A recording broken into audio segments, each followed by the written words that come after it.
But they were like, yeah, this is just some liberal nonsense, blah, blah, blah. So somehow, as liberals, as Democrats, as whatever, we somehow managed to get the entire world to shut down. We're really good. We are really good. We can't pass laws, girl, but guess what? We can shut down the world. We can't do anything about gun violence, but listen, we shut down an entire globe. Yep. Which probably was easier since we learned that it's flat. I know. Okay, let me tell you. There were people who've been like, just watch, after this election, COVID's gonna disappear. I'm like, you think the whole motherfucking world shut down for U.S. politics? You dumb. You're dumb. Right. Angela Merkel is over in Germany going, I hate Donald Trump. So I'm gonna go along with this ruse. Just shut it down. Shut it all down. Yeah. And all of the other countries... However, I was very impressed. I was very, very, very impressed with the woman who's the Prime Minister of New Zealand. Yes. Right? Hang on, I need a drink. I'm suddenly I can't walk. Better. Okay. She was the Prime Minister of New Zealand. Mm-hmm. She was all, oh no, shut this shit down. Mm-hmm. And I'm sorry, we're an island. Right. We're not letting anybody in. Mm-hmm. We're not letting anybody out. Mm-hmm. We're shutting it down. She also was the one who... with their one and only mass shooting, she was like, oh no. Guns? Gun restrictions. Toodaloo. Yep. Right. And it was the one time. Yep. So all these people who were like, it's not the guns. Guns don't kill people.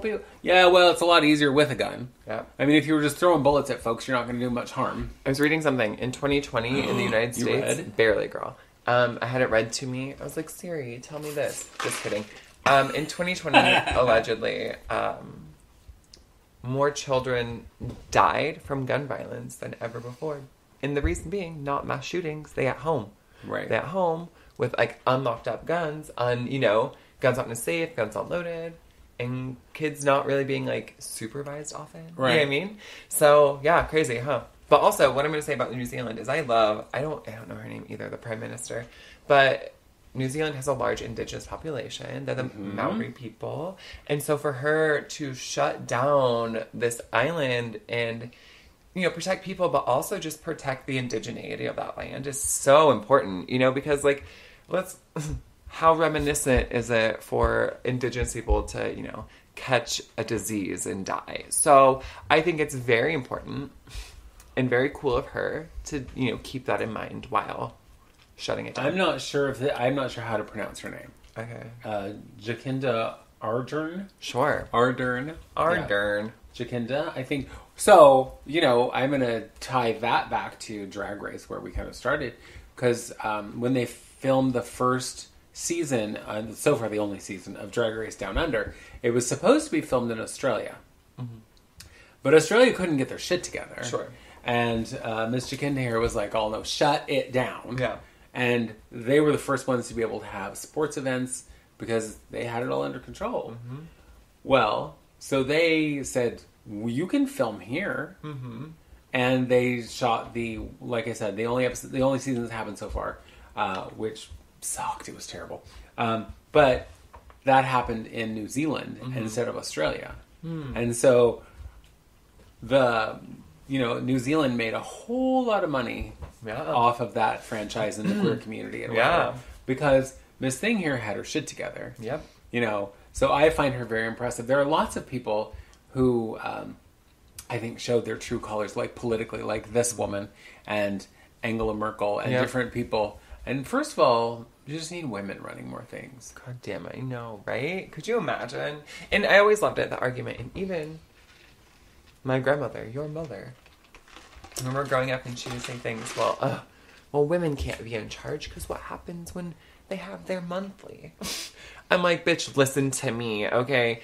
Throughout history, men have started 99% of all fucking wars, and they don't have a monthly, bitch. So I'm pretty sure that women would be fine.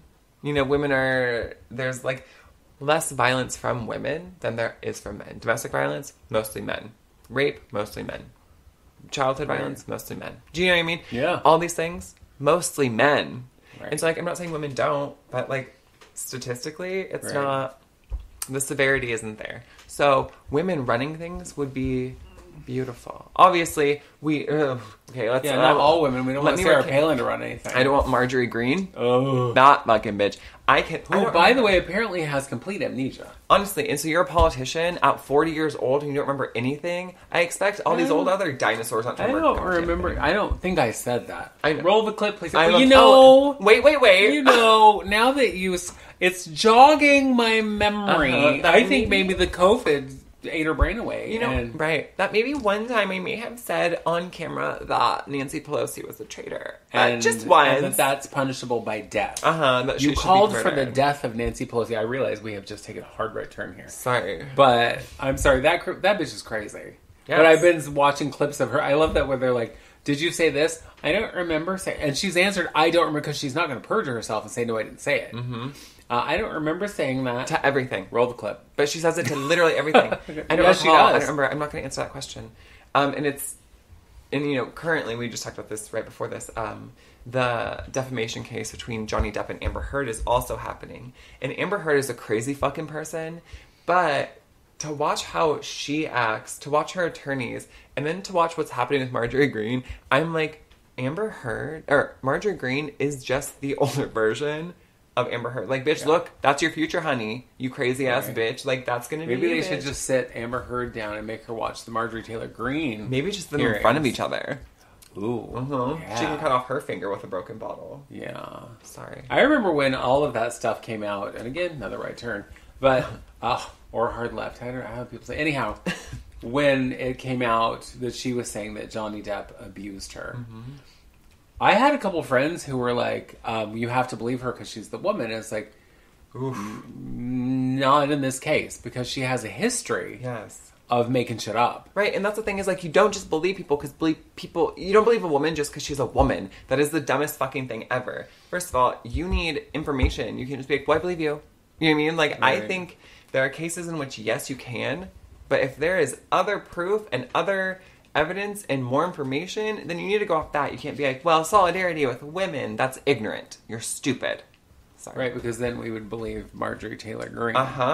Because that piece of garbage. Anyhow. Ann Coulter's a horrible woman. You know what I mean? Like, think of all these women that you wouldn't fucking support. Right. Anyway. Sarah Huckabee Sanders. Bitch. All those people. Any Trump bitch, I'm out. Right. All the Trump-looking women. I would believe if they said they were raped and it's sexually assaulted and it was true, then of course I would feel for them and support them in that, right? Like, support their narrative. Right. But I would support them as women. Right. You know what I'm saying? I do. There's a woman who I follow on the Ticking Talk who, her entire platform, which I love this, and she does it all somehow without sounding judgmental or anything else. Her entire platform, though, is to say, show a picture and say, this is, Bob Jones. And if your name is Bob Jones, sorry, I just picked a name out of the air. This is Bob Jones, and on this day, he said, COVID is fake. And then he doubled down and said, all you people are sheep. And then he and it'll go through kind of his narrative of why COVID is not real and why he's not getting a vaccine and why he's not wearing a mask. And then it's like, here is when Bob was posting from the hospital. I'm now in intensive care. I can't breathe. I have tubes in my lungs. I'm blah, all the things. Here's when Bob's wife says, please pray for Bob because he's in the hospital. And then here's where Bob's wife posted, Bob died. We're having the service. And it was like, she has so many of them that is her entire TikTok thing. Is to say, and here's where this whole family, and, it's like, they were all like, fuck this, it's all fake. And I don't remember who told me this story the other day. It might have been you. I'm old, I forget shit. About a family that 3 of them lived in a house here. All 3 of them had COVID. One of them had died, and the other 2 couldn't get out of bed. They didn't know the third one had died. And I'm like, it's fake. It's all fake. It's not real. You're just lazy. But if you have an entire TikTok platform that is nothing but these people who were deniers, and then, them dying. And like I said, I don't know how she did it all without... I'm sure there was plenty of judgment. Because it says... But she said it without judgment. But it says own people's words and information. You know what I mean? It's their own narrative. She just laid it out for you. Well, and that's exactly that. She was just like, and here's what it was said on this day, and here's what was said on this day, and here's what happened. And she's just reading the thing. Nowhere in there does she give you her opinion Bob Jones was a stupid idiot. Yeah. Well, because you can figure out on your own Bob Jones was a stupid idiot. Girl. And, that's just kind of how that all played out. And I think one of the things that I just, when you had mentioned earlier that so many people said that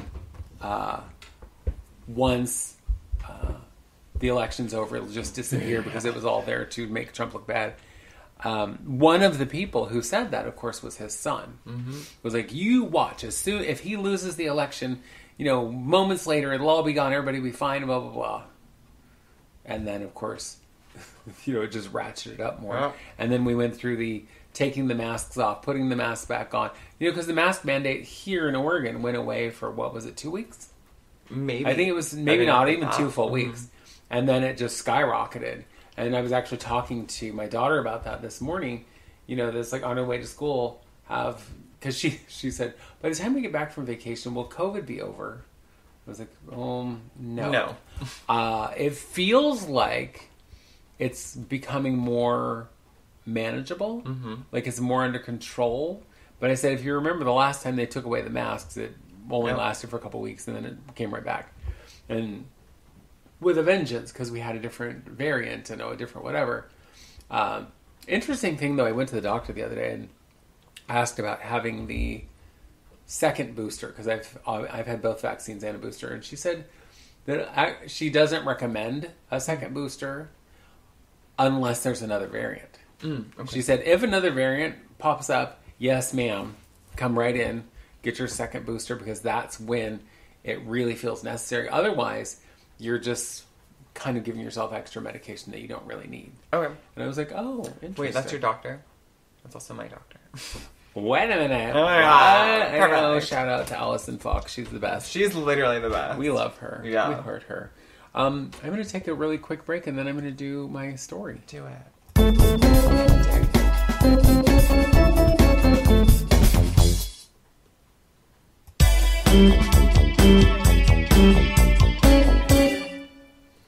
So, welcome back. We're back. Hi. We're back to the podcast where we talk about anything, everything, and nothing. And today we've talked about everything. Literally, we have jumped all around. And right now we're going to jump to my tales from the drag closet. I want to tell kind of a frustrating but funny story. Last year everything was still kind of virtual. It was by Zoom or by whatever. Mm-hmm. And we were asked, the organization that I am on the board of directors of, which is Peacock Productions, which gives out scholarships to queer youth and the children of queer parents. And yes, it's LGBTQIA+, but y'all know what it means by now.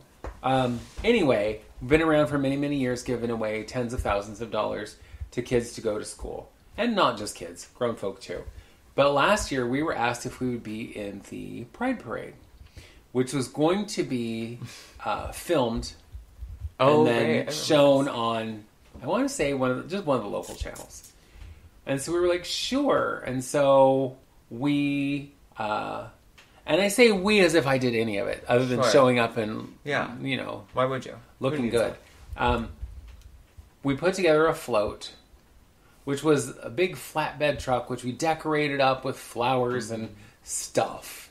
And it was beautiful. And then we put our butts on said flatbed truck. And then PIR, which is a local racetrack, was where they were filming it. So you couldn't have people walk. Everybody had to be in a vehicle for some reason, which I don't. You're in the middle of nowhere, no one else is there. Yeah. So whatever. So we waited our turn. We drove 2 miles an hour around the track. Mm-hmm. There was cameras at several different points. Okay. So they'd film you coming and going in from both sides and whatever, waving, smiling, talking, blah, blah. Well, and then there's also MCs. And again, Maria was one of the MCs at a later point in the day. Mm-hmm. Or an earlier point. I don't know. But she was was in a convertible. Mm-hmm. with Kimberly Van Patten. They're the director and president of the board of Peacock Productions. Anyhow, so we do our thing. We're smiling. We're parading.